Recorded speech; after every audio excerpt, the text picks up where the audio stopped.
भाग्यशाली। खूब भजन करो, खूब स्मरण करो। अमावस्या है, अमावस्या के दिन प्रदोष काल में, प्रदोष के समय पर, प्रदोष काल में शाम के समय पर जाकर किसी भी नदी, तालाब, बावड़ी, कुआं, कहीं ना कहीं जो आपके पास में हो, वहां पर एक घी का दिया, बत्ती का मुंह दक्षिण की ओर कर कर अवश्य जला कर जाना। सारे पितृदोष समाप्त हो जाएगा, सारा पितृदोष समाप्त। अमावस्या के दिन किसी भी जलाशय के पास में, नदी, तालाब, बावड़ी, कुआं, जो आपके शहर में, आपके गांव में, आपके नगर में हो, वहां जाकर लगा दे। अगर नदी, तालाब, बावड़ी, कुआं नहीं है तो पीपल का वृक्ष हो या बेलपत्री का वृक्ष हो या बट का वृक्ष हो, उसके नीचे लगा दो प्रदोष काल में। पर अमावस्या के दिन लगाएं जरूर। क्यों? क्योंकि अमावस्या के दिन पितृ शाम के समय प्रदोष काल में शंकर भगवान का नाम जाप कर कर नदी, तालाब, बावड़ी पर पानी पीने जाते हैं। वहां से जल का आचमन कर कर पितृ अपने लोक को चले जाते हैं प्रदोष काल के समय पर। इसलिए प्रदोष काल में जलाशय के पास में, बावड़ी, कुआं, नदी, तालाब के किनारे पर दिया लगाया जाता है दक्षिण की ओर मुख कर कर बत्ती का। तो पितृ आशीर्वाद देते हुए जाते हैं कि फलो फूलो, आगे बढ़ो, उन्नति करो, तरक्की करो। ये पितरों का आशीर्वाद रहता है, पितरों का वर रहता है।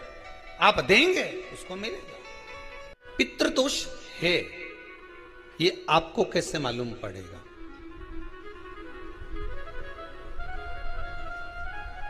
पितृ भूखे हैं, इसका तो वर्णन हमने पहले कर दिया कि रात्रि को जब आप सोने के बाद में 1-1.5 घंटे बाद अगर आपकी नींद खुल जाए, 1 घंटा 1.5 घंटा आप सो लिए, उसके बाद जो नींद खुली तो 1-1.5 घंटे तक अगर आपको नींद नहीं आ रही है, रात्रि को सोने के बाद में 1 घंटे बाद जब उठे तो आपको प्यास लग गई, भूख लगने लगी, प्यास लगने लगी कि मेरे को पानी पीना पड़ेगा, घबराहट हो रही, पानी पीना पड़ेगा। 1-1.5 घंटे सोने के बाद अचानक नींद खुले और आपको प्यास लगे, समझ लेना आपके पितृ भूखे हैं और प्यास है।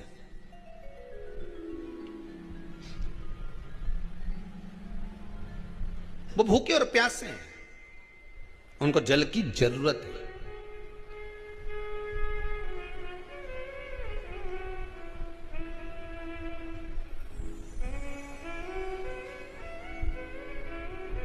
किसी भी नदी में, सरोवर में, कुंड में, बावड़ी में, तालाब में, आप तीर्थ में जाकर जब स्नान करते हैं तो स्नान करने के बाद एक काम का नियम बना लो कि अपने हाथ की अंजलि में जल लेकर अपने पूर्वजों को देना। प्यासे रहते हैं, भाग मांगते हैं।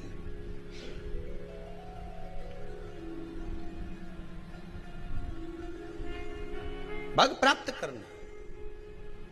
3 वृक्ष पितरों के तुल्य हैं। पहला पीपल, दूसरा बट वृक्ष, तीसरा बेलपत्र का वृक्ष। ये पितरों के तुल्य हैं। अगर आपको रात्रि में नींद नहीं आ रही है, ऐसा लगता है कि रात्रि को 1 घंटा 1.5 घंटा सोने के बाद कुछ गलत गलत विचार आने लगते हैं, नींद सुबह 3 बजे तक, 4 बजे तक नहीं आती, 4 बजे के बाद फिर नींद आती है, तो एक प्रैक्टिकल जरूर कर कर देखना। एक प्रैक्टिकल करने में क्या जाता है? प्रयास करने में क्या कुछ जाता है क्या? प्रैक्टिकल कर कर देखना कि कहीं सीवर वाला महाराज झूठ तो नहीं बोल रहा, तो प्रैक्टिकल करने में कुछ नहीं जाए। 1 लोटा पानी लो, उसमें थोड़ा सा कच्चा दूध डाल लीजिए, बेलपत्री का पेड़ या पीपल का पेड़ या बट का पेड़, इन पेड़ के नीचे ले जाकर उस दूध को दोपहर में सुबह 10 बजे से लेकर 12 बजे के बीच में ले जाकर चढ़ा दीजिए। रात्रि को फिर ना आपको प्यास लगेगी, ना भूख लगेगी, नींद एक बार लगी तो सुबह ही खुलेगी। प्रैक्टिकल करने में क्या जाता है? पानी डालने में तुम्हारा कुछ जाएगा? अरे बोलो तो सरी, हमें 10 रुपया का दूध जरूर उसमें, और तुम इतनी चतुर हो, इतना सारा दूध थोड़ी डालोगी, तो 2 चिल्ला डालोगे। कहाँ तुम इतना डालने वाली हो है?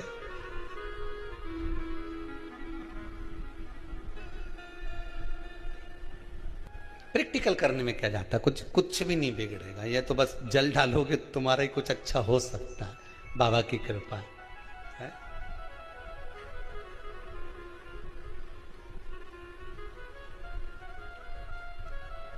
तीन वृक्ष पितरों के तुल्य हैं। पहला जम के बोलिए पीपल, दूसरा बट वृक्ष, तीसरा बेलपत्री का वृक्ष। तीन पीपल के वृक्ष में 52,000 ब्राह्मण एक साथ निवास करते हैं, इसलिए पितृतुल्य है। बट वृक्ष ब्रह्मा जी के मस्तक से बना, इसलिए पितृतुल्य है। और बेलपत्री का वृक्ष माता पार्वती जी के अश्रु से बना। जब आंसू गिरे थे माता जगत जननी जगदम्बा पार्वती के, उस समय पर पितृलोक में हलचल उत्पन्न हो गई थी। हमारी नातिन की आंख में आंसू कैसे आ गए? मैनावती की पुत्री है,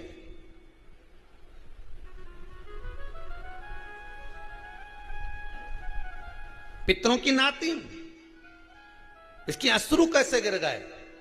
पार्वती जी ने कहा ये आंसू नहीं, मेरा पुण्य भाग प्रकट करती हूं बेलपत्री के रूप में। तो पितरों ने वर दिया था कि ये बेलपत्री का वृक्ष हमारा आशीर्वाद है, इसके नीचे अगर कोई दीप लगाता है, शिव को स्पर्श कर चढ़ाता है, उसके पितरों की शांति होगी। हम स्वयं उसको आशीर्वाद देने के लिए पधारेंगे। बेलपत्र का वृक्ष पितृतुल्य।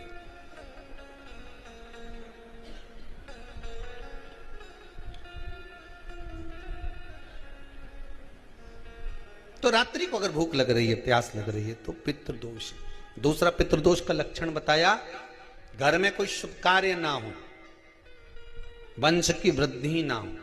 1 रुपये कमाओ, 1.25 रुपये खर्च हो रहे हैं, पैसा 10 जगह से कमाई आ रही है पर घर में टिक नहीं पा रही है, आया गया, पितृदोष।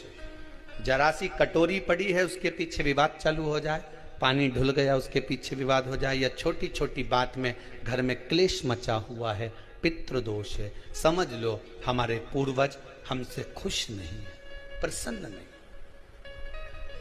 मौका लग जाए, सारी दुनिया के लोग तुमसे कह रहे हैं तेरे घर में पितृदोष है। 1 रुपये कमाते हो, 1.25 रुपये खर्च होता, मानसिक टेंशन बना रहता है। घर में एक व्यक्ति बीमार है, ठीक हुआ, दूसरा बीमार पड़ गया, दूसरा ठीक हुआ, तीसरा बीमार पड़ गया, तीसरा ठीक हुआ, चौथा बीमार पड़ गया। मतलब कहीं ना कहीं पितृ का भाव पितृदोष का बन रहा है। किसी ने कहा तुमसे कि तेरे यहाँ पितृदोष है, तूने ब्राह्मण को भोजन करा दिया, पिंडदान करा दिया, तर्पण करा दिया, तिलांजलि करा दी, गया जी का श्राद्ध कर दिया, हरिद्वार चली गई, वहां पिंडदान करवा दिया, ब्राह्मण भोज करवा दिया, तिथि पर भोजन करवा दिया, सब कुछ करवा के देते। अब एक काम और करके दे, एक काम और करके देख लो।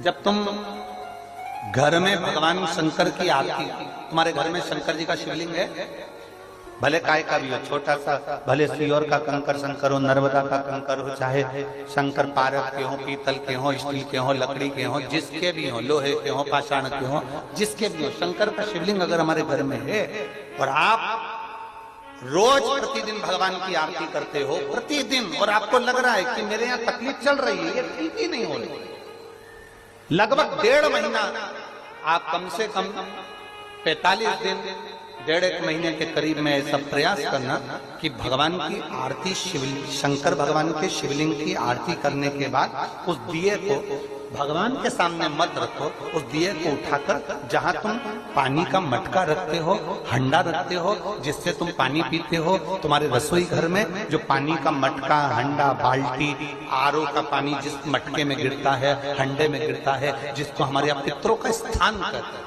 उस स्थान पर, उस मटके के पास में, उस हंडे के पास में, उस बाल्टी के पास में, जहां रसोई घर में पानी रखते हो, उस रसोई घर में पानी जहां रखते हो, उसके पास में उस दिए को भगवान के सामने नहीं रखना। आरती उतारने के बाद उस दिए को ले जाके सीधे परिंडे के पास में, उस हंडे के पास में, मटके के पास में उसको रखो। केवल 1.5 महीना कर कर देखना। 1.5 महीने के बाद तुम्हें मालूम पड़ेगा कि हम वापिस उन्नति की सीढ़ी पर चढ़ना प्रारंभ करती है, हमें फल मिलना चाहिए। अब तुम्हें ना कहीं जाना है, ना कहीं आना है, ना कोई खर्चा है। खर्चा है क्या? ईमानदारी से बोलो, कोई तुम्हारा लाखों का रुपया लग गया क्या? रोज आरती करते हो रोज आरती। बस आरती का नियम बना लो कि हमको पितृदोष किसी ने बोला है, हमारे घर में अशांति है, पितृदोष है, कोई कह रहा है कि तुम्हारे घर में पितृदोष है। हमने सब कुछ करके देख लिया, अब हमें ये करना है कि महादेव की आरती जब होती है तो उसकी ज्योत का दर्शन करने पर 1000 कपिला गाय के दान का पुण्य मिलता है। तो ये पुण्य हम हमारे पितरों को देते हैं, जिससे उनकी मुक्ति हो जाए और हमें आशीर्वाद प्राप्त। उस दिए को नीचे नहीं रखना है, आरती उतारने के बाद आरती पूरी हो जाए तब उस दिए को ले जाकर जब आप ले जाकर उसको रखें तब उस स्थान पर रखें जहां पितरों का स्थान, जहां पितरों का स्थान।